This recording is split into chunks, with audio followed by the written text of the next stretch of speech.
We'll start now to look at the great founder of modern philosophy, and that is the philosophy of Rene Descartes. Although influenced by Galileo, Machiavelli, Bacon, there is this unique synthesis and unique turn that Descartes makes that I think rightly grants him the title of founder and father of modern philosophy.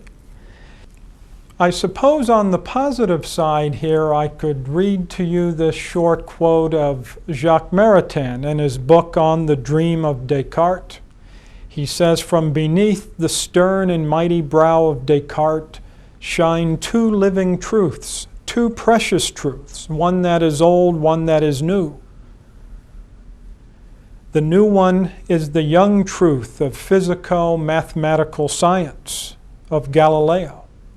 The former, the ancient truth, is the Socratic and Christian precept, go back into thyself and into the spiritual element which is within thee.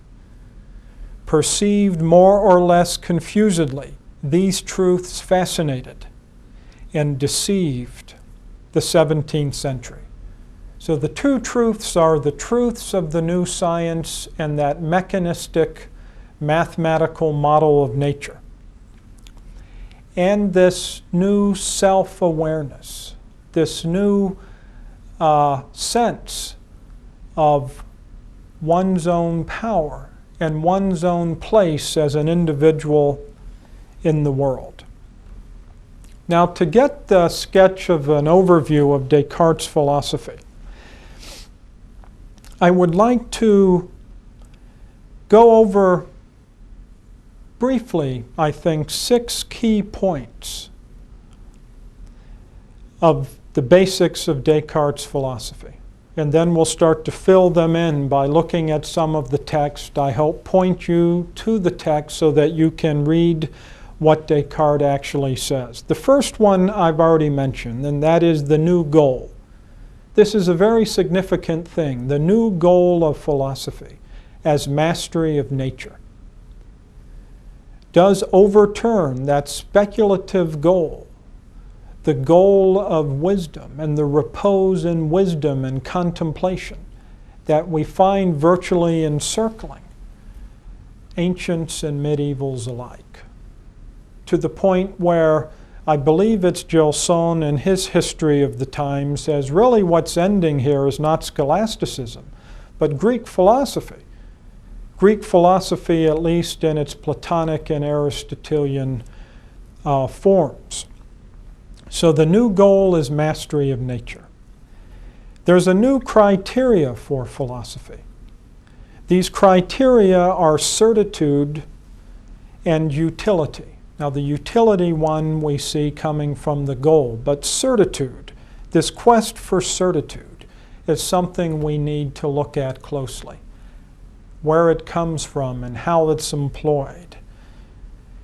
We do know historically it grows out of the extreme skepticism that marked the age. It grew out of that collapse of authority due to the religious wars and the infighting among theologians, and then the political opportunism which led to the religious wars.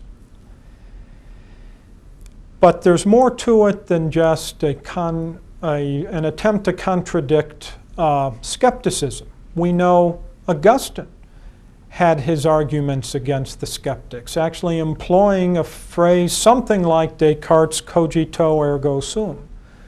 Descartes, I'm not sure if he knew about Augustine's phrase, si follower sum, if I am deceived, then I am.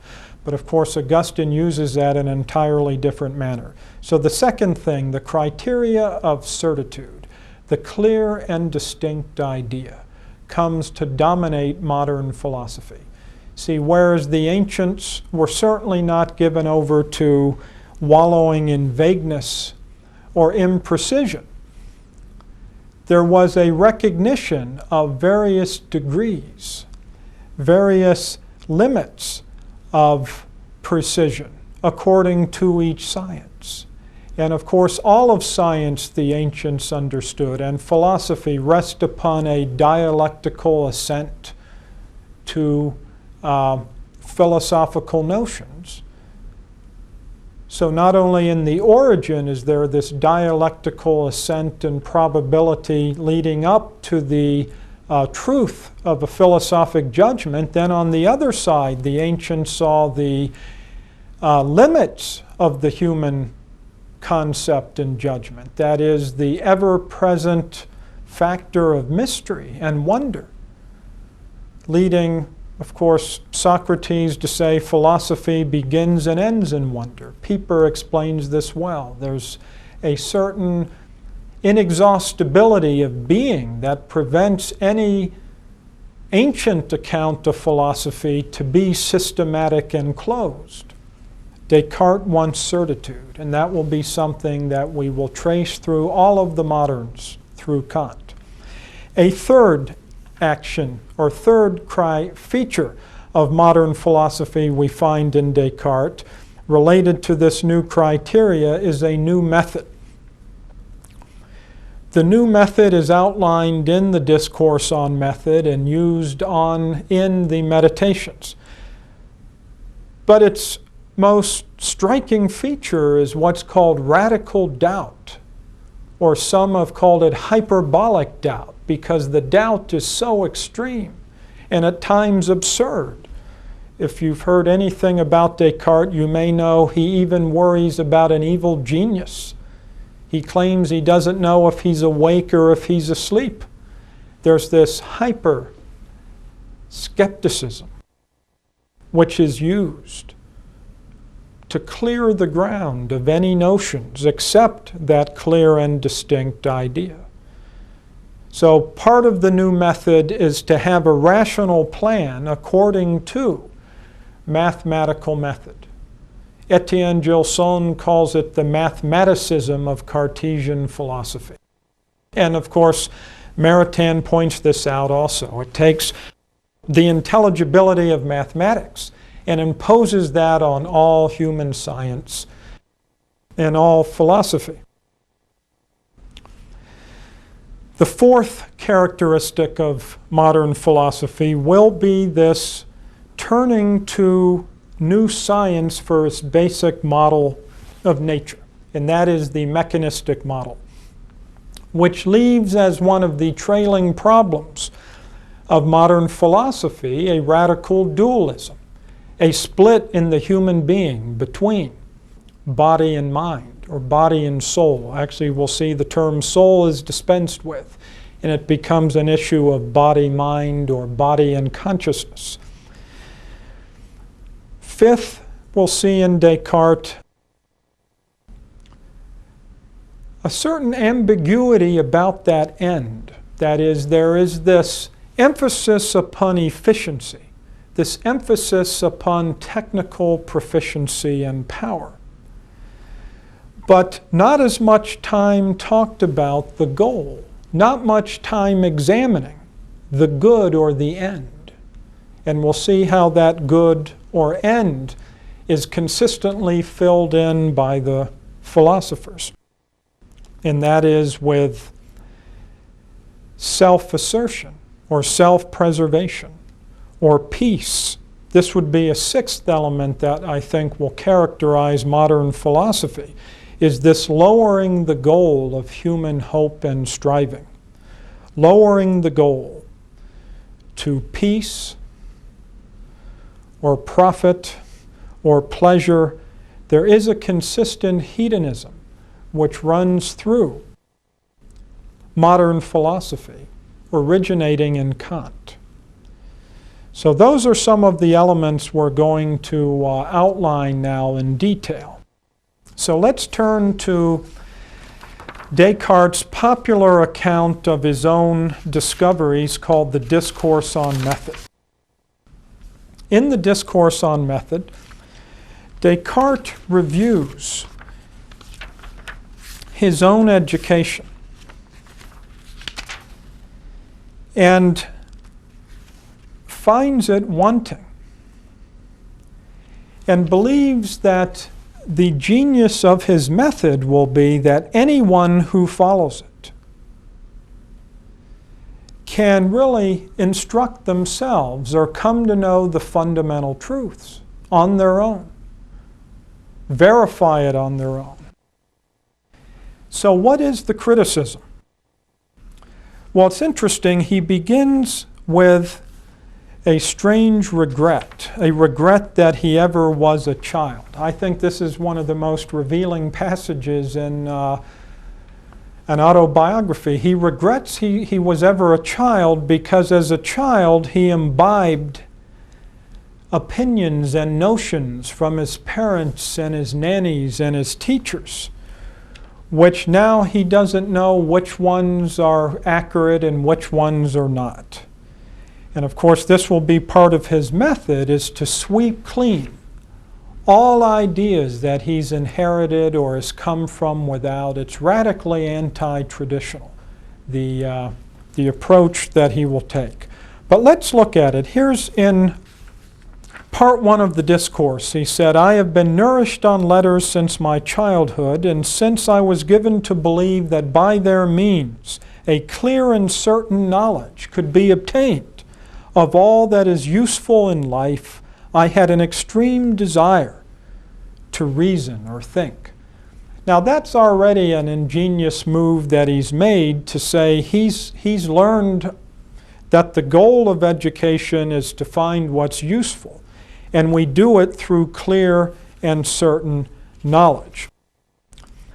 Now, as he goes down the list of things he has studied, he thinks about the study of language, the study of fables, histories, great books, poetry, mathematics, ethics, theology, philosophy, law, medicine, science. He goes through each one of these. And we could make a little chart to look at how they stack up against what is useful or certain. And he finds that none of them bring those together. Some things he finds just totally uncertain and totally useless, like poetry. That won't last for long. Mathematics he finds certain and loves the certitude of mathematical demonstration, but is amazed that no one has put it to greater use. He thinks that the great books and philosophy just kick up so many conflicting opinions that everything comes into doubt. It's interesting, the passage he says about philosophy in here may be a criticism of philosophy of the time, but basically it is that philosophy gives you the ability to talk about anything. But all the philosophers are contradicting each other. So he doesn't find much help among the philosophers. Theology, he says in a mock humility that it's too high. Its truths are too sublime and too profound. And he says, I aspired as much as anyone to reach heaven, but I realized you don't need theology to get to heaven, which is a true point. But in Descartes' rhetoric, he will use that as an excuse to say theology doesn't belong in the list of rational learning. I think it will be 3 centuries later when it takes a John Henry Newman to refute the fallacy of that exclusion of theology. But at this point it is excluded because he says it's too high. Again, recall Aristotle says theology is the goal of learning, and he admits it's too high for mere mortals. But he says the little bit we can study here and learn outweighs all the rest. Or there's the Platonic image of the coming out of the cave and the brightness of the sun. Or I think it's Aristotle's image that we're like bats flying around the sun, or the light is so strong. The idea here is the ancients knew that theology had its challenge to the human mind, but that it remained the goal of human inquiry. We'll see in Descartes' new accounting of the sciences, metaphysics will be put at the root. He says you start with metaphysics, study it for a couple days or weeks, then get on to science. Science is the trunk of the tree, and the fruit will be medicine and engineering. So you see this fundamental inversion in modern philosophy, that practical utility combined with certitude as the two pinchers that really make a new way for philosophy and just knock down the ancient wisdom.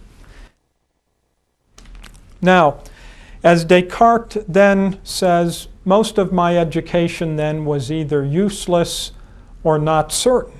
He sees the new possibilities. He's taking mathematics out and combining it then with science and medicine. And that's what he thinks he has to set the new foundation for. Now in part 2 of the Discourse on Method, he leads into some reflections upon what it is to found a city. What is it to be a builder? What is it to set up a new thing? All the while saying, I'm not a reformer. I'm just doing this for myself. There's a great bit of irony here. It's obviously setting up a new system. Now what's interesting, in his reflection upon order, he has us consider a house, a city, a state. He goes from smaller to a larger work or art of human beings and makes the claim that there is more perfection found in a work done by one man according to a rational system than there is in something that's grown up over time. There is a uniformity. There is an efficiency which comes from allowing a single founding moment from the ground up, if you will. Think in your imagination, say, the difference between an ancient European city and Washington, D.C., which is supposedly laid out according to a rational plan under the influence of Descartes. Lafont, who designed it, was going to use a rational method. Now again, there's something to be said for each, but there's a charm about the ancient village or city, where not everything is uniform, not everything is laid out so you know just where everything is, but having the nooks and crannies, different things for different purposes, there's a charm to that, even a beauty to that, which Descartes doesn't even seem to acknowledge. Now one has to admit there is something about rational planning which has its merits too. But as we'll see, he consistently goes to the point of rational planning with a near indifference to the end or purpose. As a matter of fact, when he gets up to the level of a city, he says he admires Sparta because Sparta had one lawgiver and they were efficient warriors. Now I think that shows the ambiguity of the end or goal of modern philosophy. Part of it is just this acquisition and maintaining of power and the need for uniform rational plan. So to wrap this up, let me just say Descartes at the end of this meditation on perfection, in which he praises Sparta and the one rational designer, outlines his little sketch of method, which we'll see now elaborated on in the meditation, which we'll get to here in a minute. But here are the 4 rules. Let's just look at them in part 2 of the Discourse on Method and let it sink in. Here's his first rule of method. To accept nothing as true, which I did not clearly recognize to be so. That is to say, carefully to avoid precipitation and prejudice in judgments, and to accept in them nothing more than what was presented to my mind so clearly and distinctly that I would have no occasion to doubt it. Now that just has to be repeated numerous times and let it sink in. That's the radical doubt. To accept nothing but what is clearly and distinctly in your mind. In another passage, he'll say, I'll throw everything out and only bring it back if it will conform to the standard of mathematical certitude. I mean, look at, it's just amazing. He must know this is hyperbolic, the absurdity of that, which the moderns, especially Hume, will relish the absurdity of. To make everything as certain as mathematics, I wouldn't walk into this room. I wouldn't get up in the morning. How could I tell my wife I loved her if everything had to conform to the standard of mathematical certitude? But that's what he's laying out as his number one principle. This is the revolution. That statement right there. See, nothing will come back unless it's rationally provable by mathematical means. I mean, he's already told us poetry, theology, ethics, you name it. They're all going to go by the wayside because they won't measure up to that standard. Now, his next two methods, principles of methods, are analysis and synthesis, to divide each of the difficulties up to get to the simple parts. Again, this sounds innocent and like just fairly good reasoning, but it's a new logic, which must have the hypothesis of what he'll later call simple natures. There's something reductive about this. To understand something, you have to reduce it to those clear and distinct elements, which will be, again, what's measurable or what's quantifiable, or something that I can make a simple. His third principle of method is to carry on his reflections in due order, commencing with objects that were most simple and building up by degrees to knowledge of the more complex. So this is the reverse side. There's a synthetic movement here to bring together and reconstruct, see, reality. That's really what this method is getting at. That will reconstruct in our minds the reality out there according to the simple or the simple natures or plans, that I can scientifically reconstruct the world in my mind. And then his fourth one is to enumerate and cover what he's done. So this is the opening of the great new revolution. I'll just briefly say in part 3, Descartes mentions the difficulty of ethics in light of this new standard. He acknowledges the problem. So he says, I'll have a provisional morality which is to go along with the morals of my country. Again, an implicit relativism here, which is inevitable if the only level of intelligibility is mathematics.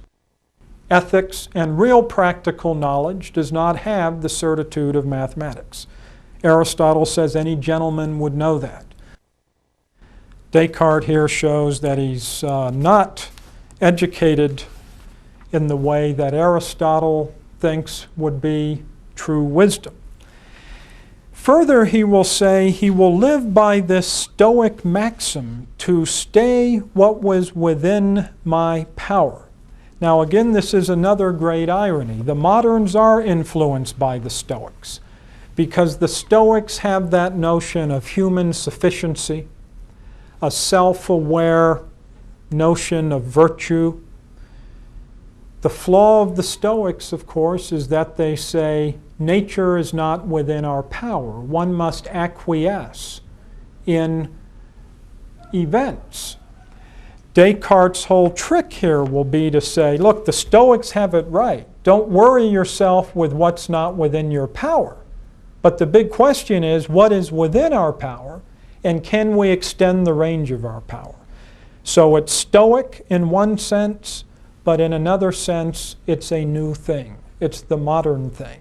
That is the interest in redesigning nature according to human power. Again, for what end, for what purpose, it's not always that clear.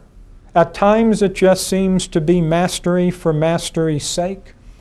At other times, certainly in the popularized form, it is mastery for the sake of comfortable self-preservation.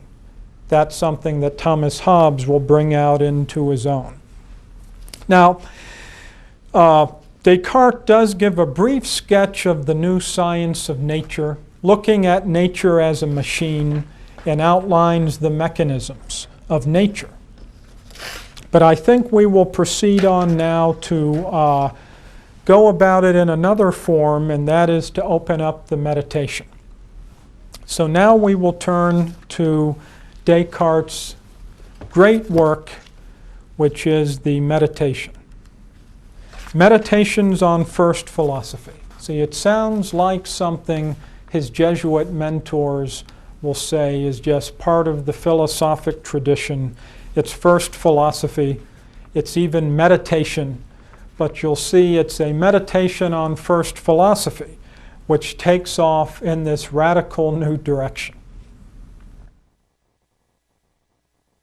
The meditation is actually a series of 6 meditations. We won't have time to delve into them all, but I would like to outline some of the key features of the opening meditations and then the final meditation. The first meditation is subtitled as follows: of things which may be brought within the sphere of the doubtful.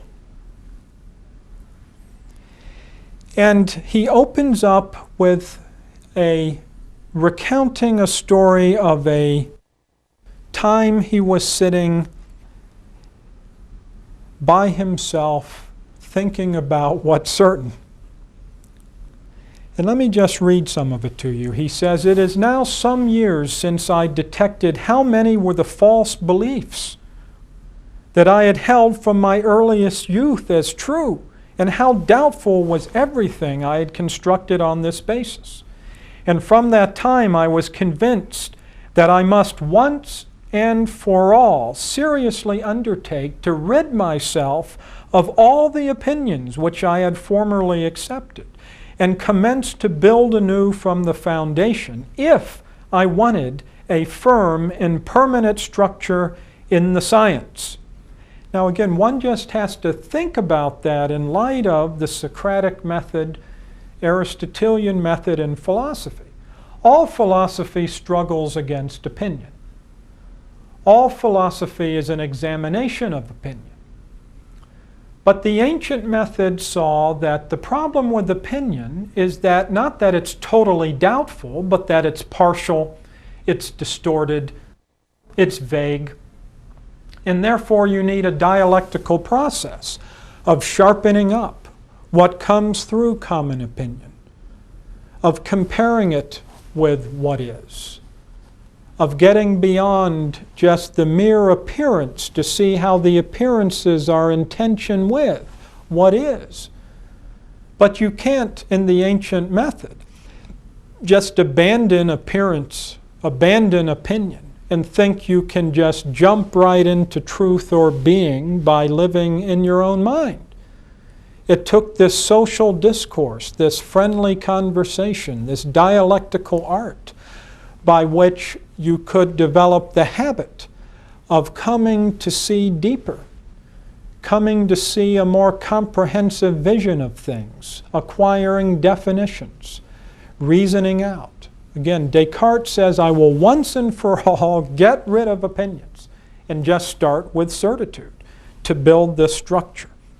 Now, to do that, he's going to use this method, which is to consider everything as false unless it's absolutely certain. See, again, think about that. Here's Descartes' formula.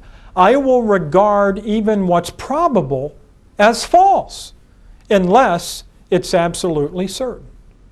It's hyperbolic doubt. There's a misfit between this, possibility of being in error and saying I'll treat it as total error.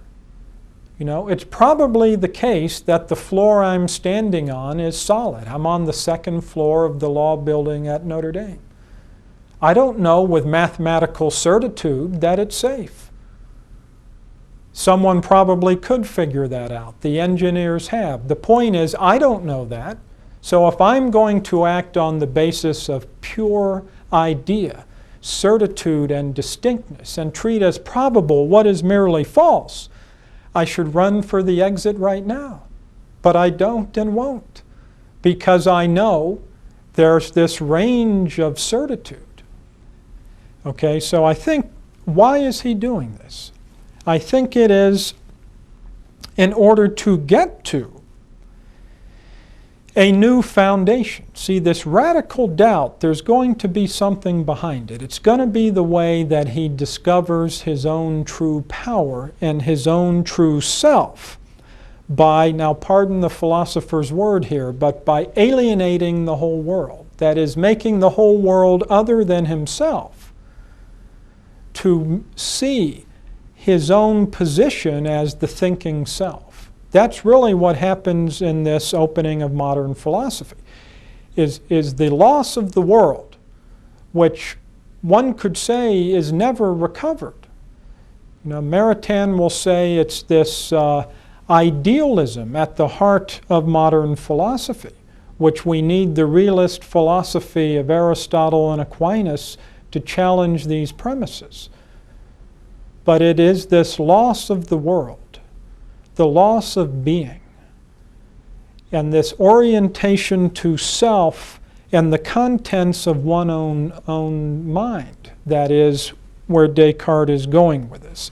So to step briefly through Meditation 1. It's got to be read to be appreciated, but he goes through a number of things that can be doubted. Let me just take you through the steps, and even though it starts to sound wild, just hold on for the ride and we'll see where it's going. He starts with the easy spot, the trick of the ancient skeptics, which is the senses often mislead us. The senses are naive. The senses can be easily doubted. Just stock phrases of optical illusions, that a straight stick in water appears bent, or a building from a distance can look small or round or square, or whatever you want to take. There's always some possibility of there, or one of the favorites now in the modern age is that phrase on our side view mirror, which things are not as close as they appear, or whatever that phrase is. The notion is, though, that we can adjust ourselves without radical doubt to know that the senses may deceive us. But because the senses do deceive us, he will trust them not at all. Again, here is the hyperbolic doubt. It's sometimes proved to me these senses are deceptive, and it's wiser not to trust entirely to anything by which we have once been deceived. So we'll throw the senses out and say that's not good enough. But then he says there's another level of doubt, and that is I could doubt the organ. I could doubt that my very powers of perception are accurately reporting things. He says here, how could I deny that I am sitting here in a dressing gown, this paper in my hand? But he says, I know there are certain persons devoid of sense who have violent vapors of black bile, who think they are kings when they are poor, or clothed in purple when they are really without covering, or think they are pumpkins or made of glass. In other words, they're mad. How do I know I'm not mad? Again, why does he say this? I think it is to bring into question the doubt and trust in the organs of perception. Or to put it another way, even what we call accurate perception could in some way just be an appearance to me of something that I don't know. And actually that's going to be the final position of modern philosophy, that all I know is how things appear to me. So it's not a silly position that we're all in a dream or could be dreaming, but it brings up the possibility that the very organs of perception I have just report how I am affected but it doesn't tell me anything about reality or being. So that's why he gets to his last bit of, well, not the last one, but wrapping up this phase of doubt. He says, how do I know that I'm not dreaming and that I could be asleep and thinking that I'm sitting up thinking these thoughts? Again, it's an absurd doubt to everyday consciousness, which Pascal and others will keep reminding people. But I think there's a reason Descartes does this. It is in a dream, you have just what appears to be. And that's, I think, what he's getting at, that maybe our representations or appearances are only how we are affected by the world.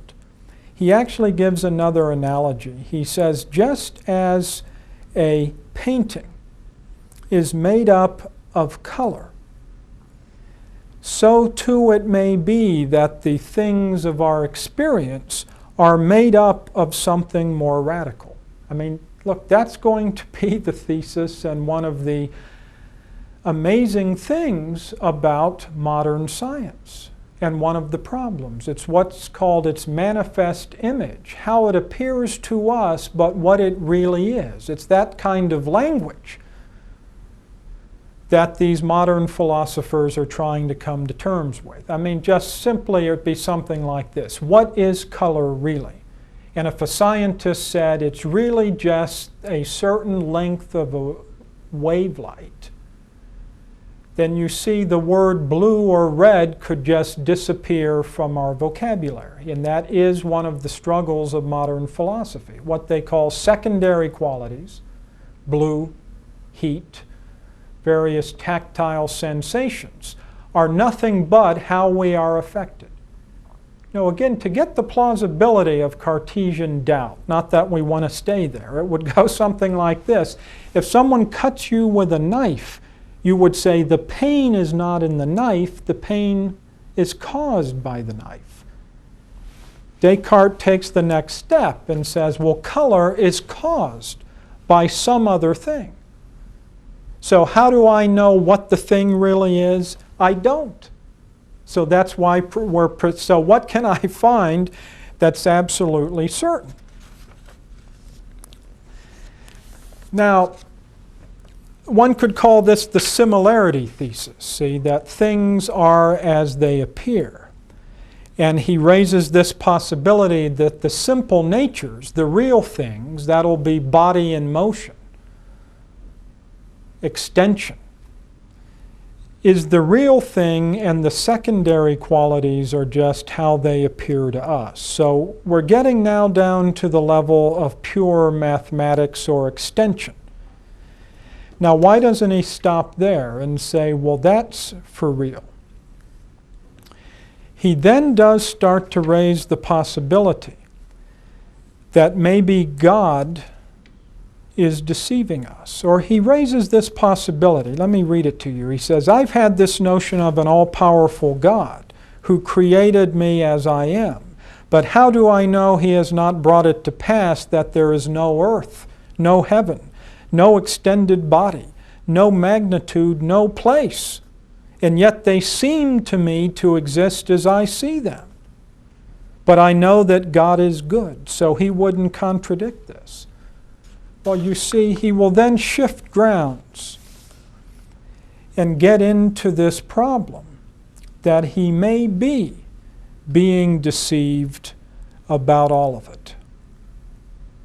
And so how is he going to get out of this? See, he says at the end of Meditation 1 that I feel like a captive who in sleep enjoys an imaginary liberty. When he begins to suspect his liberty is but a dream, he fears to awake and conspires with these agreeable illusions, that the deception may be prolonged. I fall back into my former opinions. I dread awakening from this slumber. Now that goes over to Meditation 2, where he says, my mind is filled with so many doubts, I can't forget them, but I don't know how to resolve them. Well, this is disturbing. You know, once you let yourself slip into this idealist position, which is maybe the world we can imagine is gone, or to have that gap between what appears and what is. And he says, now, here's another image he gives. I feel like I'm in very deep water. He is in deep water. And I'm so disconcerted that I can neither make certain where to set my feet on the bottom, nor can I swim. I'll make an effort and find this new path by setting aside all that in the least is doubtful. I will doubt to look for what is certain. Archimedes had his point by which he could move the globe out of its place. What could be this absolute certitude? Now we come to the heart of Cartesian and modern philosophy.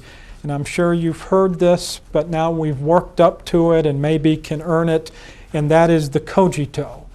He says, one thing is certain, and that is that I exist. Cogito ergo sum. Even if I am deceived, even if there is an evil genius who's put the electrodes in my brain to make me think I'm really in a lecture room in the law school when I'm at home sleeping, even if that's the case, I know that I am. And every time I say it, I know that it's true. So this is the rock bottom. This is the place, he thinks, the swimmer who's in deep water, the rock where he can put his feet. I think, therefore I am. I don't know if there's anything else out there. I don't know what it is, but I do know that I am. Now again, this is a strange beginning of philosophy. To begin with the certitude of oneself.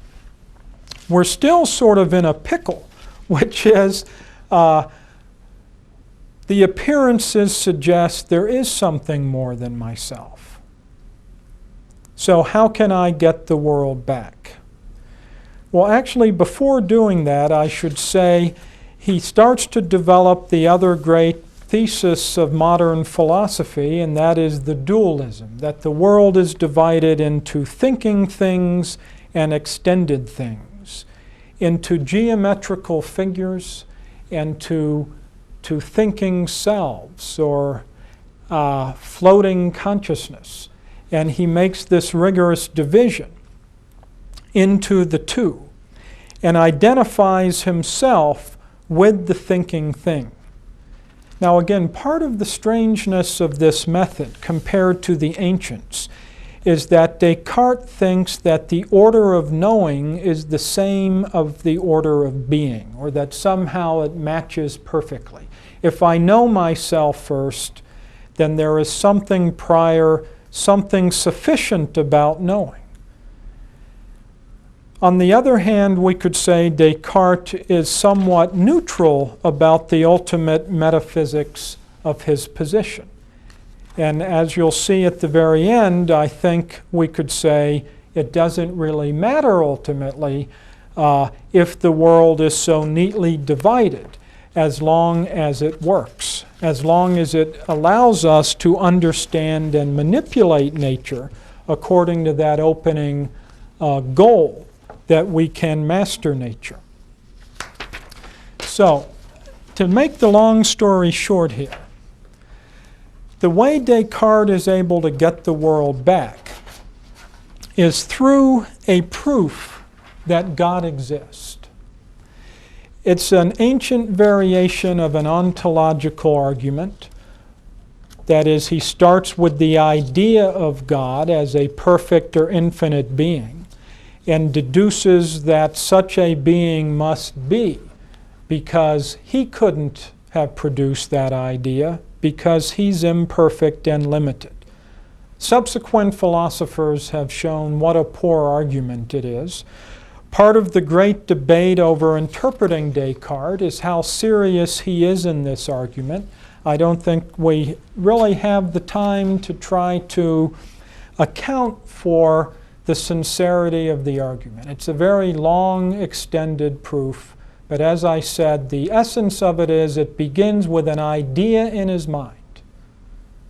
of perfection, and concludes that he can't account for that idea from his own inner resources, from his own mind or the appearances of things. And so he says it must come from God. Let's grant him that for the sake of argument, just to continue the story. He goes on then to say that because God exists, God's truthful. God would not allow me to live in this delusion. And so there must be a world out there that somehow corresponds to what appears to me. Now again, all those doubts are still there. That's one reason I think the proof does seem a bit ad hoc. If he says God is truthful, by the way, he never repeats the word that God is good. This is what some of the people who doubt Descartes' sincerity point out, that most of the modern arguments for God do not list goodness as one of the attributes. They'll list power. They may list truthfulness. But to my knowledge, none of the great proofs for God's existence in Descartes, Spinoza, Locke mention his goodness. Goodness is an essential attribute here to get back the world.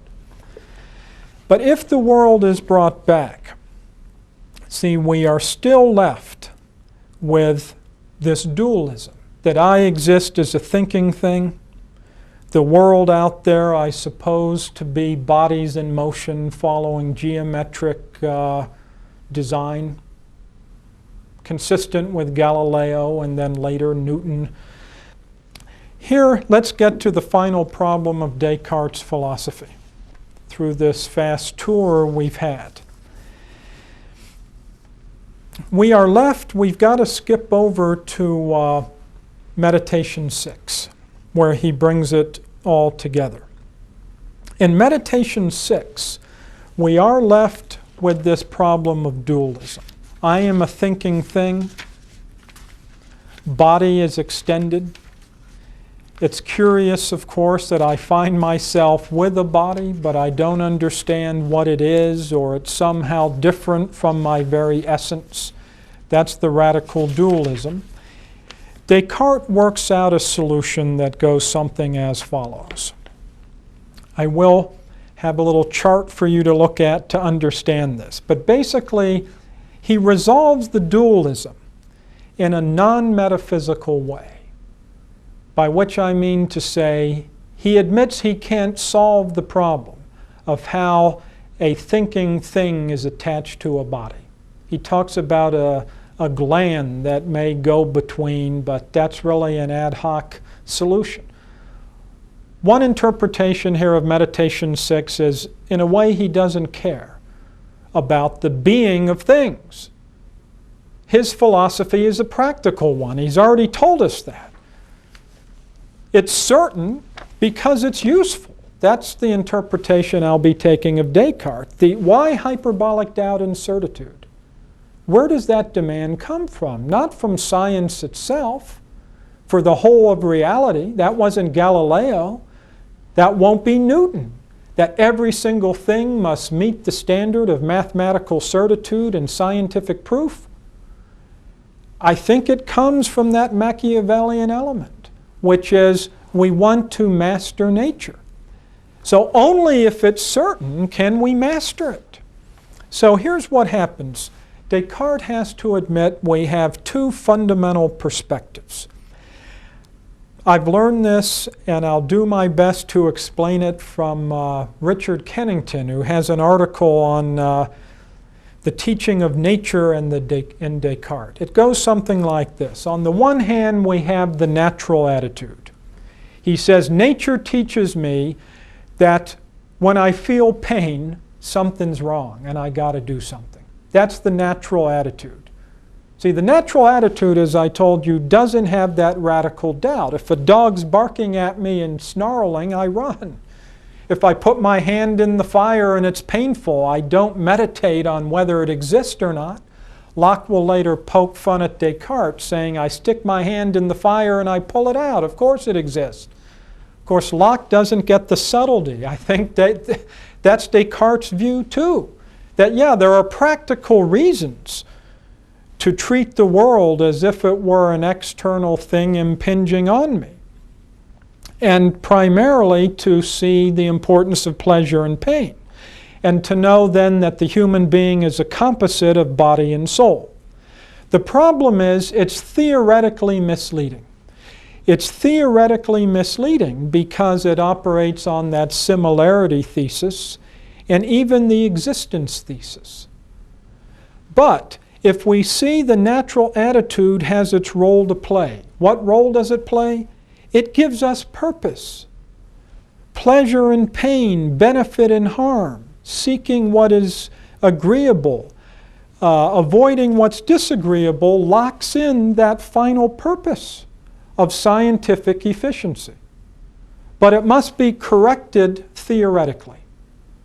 So here's the natural attitude. We correct it theoretically in terms of mathematical physics, and we get the scientific perspective. Here's the scientific perspective. Man is a machine. Nature is a machine. It's extension only. It's just sheer body. It's just matter in motion. It's atoms. It's chemicals. It's, add on to what modern science can tell us. Descartes anticipates this. The scientific perspective doesn't need soul. The scientific perspective doesn't need mind. The scientific perspective just sees man as a machine. He says it gives us, though, the true picture. It gives us the reality, the true picture, that is, mathematically clear and distinct ideas. There are only quantities, or what he'll call primary qualities, extension, motion, the elements of Galilean and Newtonian physics. Secondary qualities are subjective. That's the scientific view. It's all an appearance. See, that's why he has that wacky thing about the madman. In a way, that's what science tells us, that we're all madmen in a way. It's all just an appearance, caused by we're not exactly sure. But do you see the downside, though, of the scientific perspective? Its downside is it's neutral. An amazing passage in Meditation 6, Descartes says, according to strict science, health and sickness are the same. Now you say, what? But no, think about it. He says sickness operates by its own laws of physics. I mean, it's just following certain mechanical laws. But we judge that health is better than sickness. But strictly speaking, science is neutral. It's just an account of the machine. There's no good or evil. Things just are and occur by necessity. See, that's the notion of mechanism.